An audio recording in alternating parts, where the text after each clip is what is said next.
Personal finance में सबसे बड़ा चैलेंज है कि हम अपने खर्चों में कमी कैसे करें। और खर्चों में कमी करने की सबसे बड़ी अपॉर्चुनिटी अपने मासिक खर्चों में मिलेगी। भले ही हमारे रेगुलर खर्चे देखने में छोटे छोटे और महत्वहीन से लगते हों, लेकिन इनका कम्युलेटिव इफेक्ट बहुत ज़्यादा होता है और ये हमारे रिसोर्सेज पर बहुत बड़ा प्रभाव डालते हैं। नमस्कार दोस्तों, मैं हूं संदीप कुलश्रेष्ठ।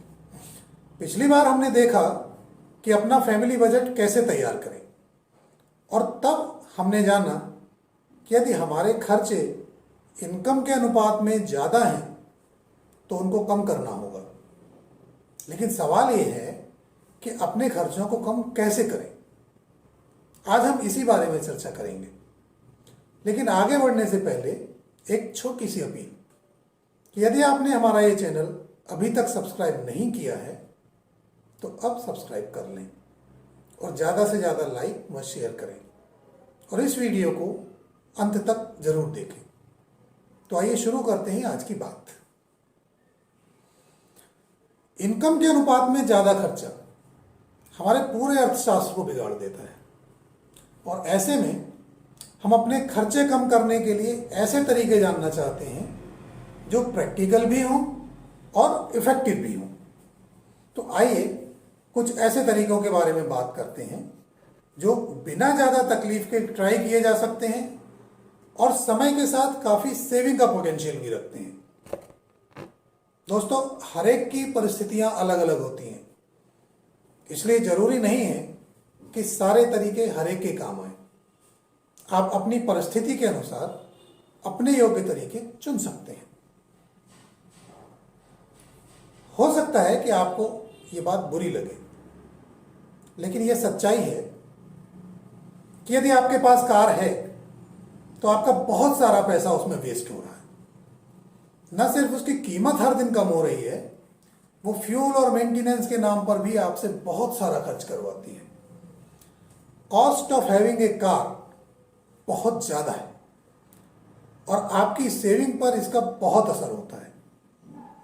अगर आपके पास बहुत पैसे हैं तब तो कोई बात नहीं, लेकिन यदि हाथ टाइट है तो आप कार रखने के बजाय यदि कार पूल, ऑटो या ओला शेयर यूज करेंगे तो आप काफ़ी पैसे सेव कर पाएंगे। यदि पब्लिक ट्रांसपोर्ट सिस्टम अच्छा है तो वो भी एक अच्छा ऑप्शन हो सकता है।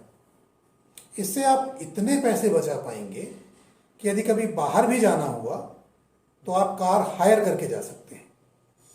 इसलिए यदि आपके खर्चे नियंत्रित करने हैं तो कार खरीदने की ना सोचें। यदि पहले से ही कार है और ज़्यादा यूज नहीं हो रही है तो उसको बेचने के बारे में विचार करें, क्योंकि ये एक कैप्रिशिएटिंग असेट है और इसकी मेंटेनेंस कॉस्ट भी काफ़ी ज़्यादा होती है। घर यदि काम की जगह के आसपास ही होगा तो भी ट्रांसपोर्टेशन पर काफ़ी सेविंग हो सकती है। घर का किराया या ईएमआई, ये भी एक महत्वपूर्ण खर्चा है। आपको जितने बड़े घर की सच में ज़रूरत है उतना ही बड़ा घर लें। ज़्यादा बड़ा घर होगा तो उसका किराया भी ज़्यादा ही होगा। साल में एक बार कोई मेहमान आने के लिए हमेशा एक एक्स्ट्रा रूम का किराया देना कोई समझदारी की बात नहीं है। यदि आप ईएमआई दे रहे हैं तो देखें कि अब जबकि होम लोन के रेट काफ़ी कम हो रहे हैं तो अपने पुराने लोन को किसी दूसरे बैंक में टेक ओवर करवा सकते हैं क्या? उससे कुछ इंटरेस्ट कम हो सकता है क्या? इस चीज़ को एक्सप्लोर करें तो इस तरह भी महीने में कुछ बचत हो सकती है। आपके मनोरंजन पर होने वाले खर्चों को एक बार फिर से रिविजिट करें। मनोरंजन जरूरी है, लेकिन यदि पैसे बचाने हैं तो कम पैसे या बिना पैसे खर्च किए भी मनोरंजन संभव है। उन ऑप्शंस को एक्सप्लोर करें। यदि किसी क्लब के मेंबर हैं तो उसको गिव अप करने के बारे में सोचें। न्यूज़पेपर, मैगजीन्स, पेड ऐप्स, इनके यदि ज़रूरत से ज़्यादा सब्सक्रिप्शन है तो उनको कम करने के बारे में विचार करें। खाने पीने पर भी बहुत सारा खर्चा होता है। कोशिश करें कि घर का बना हुआ खाना खाएं और ऑफिस भी ले जाएं। इससे आपके कैंटीन के खर्चे बच सकते हैं। घर में खाना उतना ही पकाएं जितना की ज़रूरत है। यदि ज़्यादा बन गया है तो उसको फ्रिज में रख दें और बाद में कंज्यूम कर लें। खाने को फेंक कर बर्बाद ना करें। बाहर जाकर या बाहर से मंगाकर खाना यदि बंद नहीं कर सकते तो कम जरूर कर लें, क्योंकि बाहर से मंगाया हुआ खाना भी बहुत महंगा होता है और उसमें भी बहुत सारा खर्चा हो जाता है। खराब ना होने वाले सामान की शॉपिंग बल्क में करें और ऐसी जगह से कर लें जहाँ कि आपको कुछ डिस्काउंट भी मिल सके। ज़रूरत के सामान की लिस्ट पहले से ही बना लें और वही सामान खरीदें। ऐसा ना हो कि गैर जरूरी सामान में पैसे खर्च हो जाएं और घर का बजट बिगड़ जाए। पैसे सेव करने के लिए इंश्योरेंस पॉलिसी कभी न लें। टर्म इंश्योरेंस लें, उसका प्रीमियम काफ़ी कम होता है और हेल्थ इंश्योरेंस भी फैमिली फ्लोटर लेने से आपको काफ़ी कम प्रीमियम में मिल जाएगा। एनर्जी बिल भी हर महीने के खर्चे में एक सिग्निफिकेंट अमाउंट होता है। यदि थोड़ा सा केयरफुल रहे तो अपने घर के एनर्जी बिल में भी हम काफ़ी बचत कर सकते हैं। जहाँ ज़रूरत नहीं है वहाँ के फैन, लाइट बंद रखें। ट्यूब की जगह एलईडी यूज़ करें और ज़रूरत से ज़्यादा पावर के बल्ब यूज़ ना करें। यदि पैसा है तो आप कुछ भी कर सकते हैं, लेकिन यदि आप कुछ सेविंग करना चाहते हैं तो बच्चों के स्कूल का चुनाव भी काफ़ी सोच समझ कर करें। आजकल स्कूल एक बड़ा व्यवसाय बन गया है और पेरेंट्स भी ज़्यादा से ज़्यादा फीस देकर अपने बच्चों को ऐसे बड़े स्कूलों में ही पढ़ाना चाहते हैं। लेकिन ऐसा करने से पहले शांत मन से अपनी आर्थिक स्थिति और ऐसे स्कूलों की उपयोगिता के बारे में जरूर विचार कर लें और फिर निर्णय करें। हम देखते हैं कि आए दिन स्कूलों में कुछ ना कुछ कार्यक्रम होते रहते हैं और हर कार्यक्रम में माता पिता के ऊपर अनचाहे खर्चे लाद दिए जाते हैं।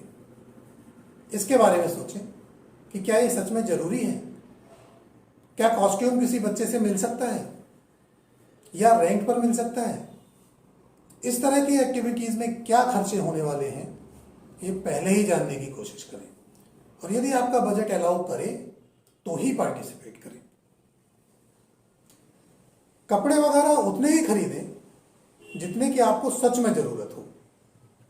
बिना जरूरत के एक्स्ट्रा कपड़े सिर्फ आपके वार्डरोब की शोभा बढ़ाते हैं और उनका पहनने का नंबर कभी नहीं आता। बहुत महंगे ब्रांड पर न जाकर यदि अनब्रांडेड अच्छी क्वालिटी के कपड़े लेंगे तो भी काफी बचत की जा सकती है। यदि आप पुरुष हैं तो आपका पर्सनल मेंटेनेंस का खर्च कुछ खास नहीं होने वाला है। यदि शेविंग आप हर बार बाहर कराते हैं तो आप उसे खुद घर पर करने के बारे में सोच सकते हैं। एक अच्छी क्वालिटी की शेविंग किट आपके लिए काफ़ी दिन चल जाएगी। लेकिन यदि आप महिला हैं तो ज़रूर आप देखें कि आपके ब्यूटी पार्लर के खर्चों में क्या कुछ किया जा सकता है। क्या आप सामान घर पर लाकर खुद ही कुछ कर सकती हैं? क्या हेयर कटिंग या हेयर कलरिंग 1 महीने की जगह 2 महीने में की जा सकती है? या ब्रांडेड सैलून में न जाकर लोकल सैलून में जाकर कुछ काम चल सकता है? तो शायद इस तरह से भी काफ़ी कुछ बचत की जा सकती है। दोस्तों, ये सब बातें आपको हो सकता है कि बहुत छोटी छोटी और बहुत ही इर्रेलेवेंट सी लगेंगी, लेकिन ये सच्चाई है कि इनमें से कुछ उपाय करने से भी आप काफ़ी बचत करने में सफल होंगे और अपने घर के बजट को ठीक लाइन में ले आएंगे। आपको ये वीडियो कैसा लगा या आपके कोई सवाल हो तो कमेंट करके ज़रूर बताएं। थोड़ा डूबा हूँ मगर मैं फिर तैर आऊँगा, ऐ जिंदगी तू देख मैं फिर जीत जाऊँगा। तो जल्दी ही फिर मिलने के वादे के साथ आज आपसे विदा लेता हूँ। जय हिंद, जय भारत।